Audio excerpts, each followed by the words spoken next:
دلوقتي صفحة الأهلي الرسمية وجماهير الأهلي بيحتفلوا بنهائي القرن اللي هو من كام سنة، تقريبا من 5 سنين.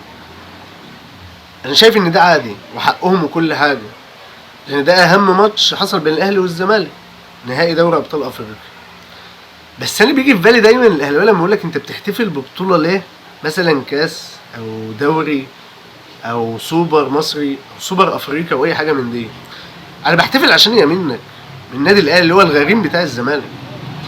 ما انت دلوقتي بنفس المنطق بتاعك انت بتحتفل بماتش نهائي دوري ابطال افريقيا اللي انت معاك منها 12، بس انت احتفلت بتاع الزمالك. ده انت تاني سنه كسبت كايزر تشيفز احتفلت بماتش الزمالك، ما احتفلتش بماتش كايزر تشيفز. فهي الفكره ان قيمه البطوله بتكبر قوي لما الاهلي والزمالك اللي لعبوا بعض فيها. فهي غريبه ان جمهور الاهلي يقول لك انت ازاي بتحتفل وانت محروم، وفي نفس الوقت انت بتحتفل ببطوله بقالها 5 سنين. بأنهي منطق؟ انت بتحتفل بال6-1 لغايه دلوقتي، صفحتك بتبقى تنزل لها كل سنه في نفس الميعاد. رغم ان الاهلي غريب والله بصراحه.